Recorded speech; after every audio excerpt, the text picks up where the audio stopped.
evening, church. Welcome to our Wednesday evening devotional for this Wednesday, June the 1st, 2022. Welcome to everyone as we gather together on this Wednesday evening in June. You know, I've spent far too many hours with far too many families, having far too many of the same conversations. As their loved one lies on a hospital bed dying, the doctors know they are dying.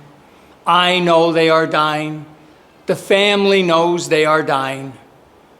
But when I say, sometimes you just don't know what to pray for, the usual response is, well, Pastor, I'm praying for a miracle. I'm praying for a miracle. Today, I wanted to bring you back to our infamous dwarf maple tree in New Jersey, and I tried recording it a couple of times yesterday while we were there, but kept getting interrupted by garbage men and landscapers and trucks on the street. So I decided to come here and be among the bamboo and the artificial flowers on the altar of God as we talk about my dwarf maple tree over in New Jersey. You all remember the tree, I'm sure. We loved that dwarf maple tree. It was beautiful. But 2 years ago, it needed to be dug out so that we could replace our broken sewer line. For 4 days, it sat on the hot street and then was transplanted back. Not much happened. So we hired a professional, an arborist he is called, who cut it back hard so that the tree's energy could go into new growth rather than into dead limbs. It was a long shot. We hoped for a miracle, but we never got one. This fall, probably late August, we will dig it out. And we will put a new one in its place because it is just not growing anymore. Now, I realize that a dwarf maple tree is a rather poor substitute for a dying loved one. But I want you to have this image in your head.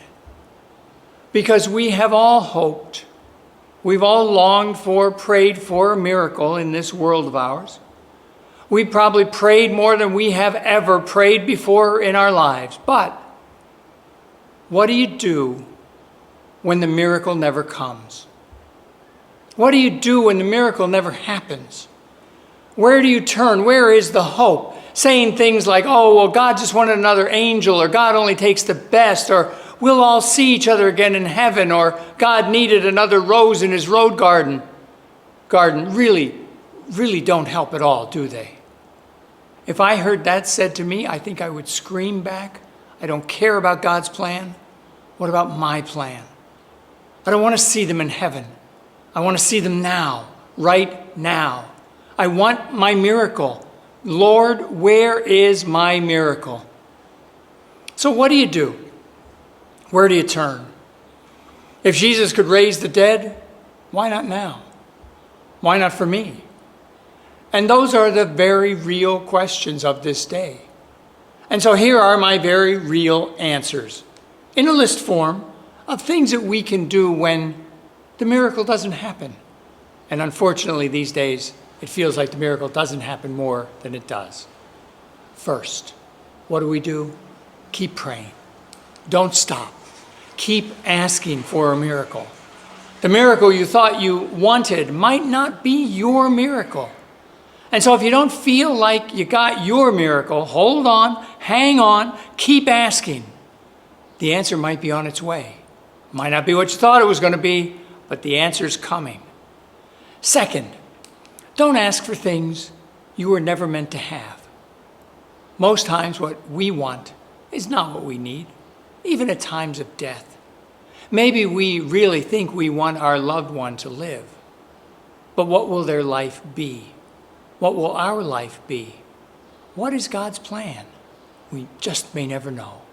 But maybe instead we should pray for the things we have to work with right now. Pray for families coming together. Pray for fighting to stop, for love to abound, even in the darkest of hours. Pray for God's grace, God's love. That just might be sufficient. And that might be the true miracle that you need.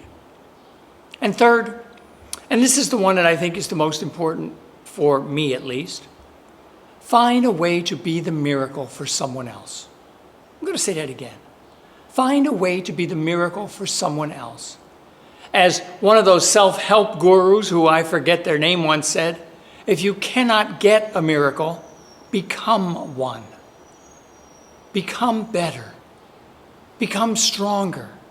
Share that with your family and friends. Be the change. Be the force to be reckoned with. And all along this new path, ask God to guide you along your new journey. Cry with God. Grieve with God. Celebrate with God. You know, when Cindy and I plant that new tree, Cindy and I will bring new life to our house, but we will also bring new life and new beauty to our neighborhood and to our world. Out of our grief for that tree, we become the miracle for somebody else. And so can you, in whatever situation you find yourself in.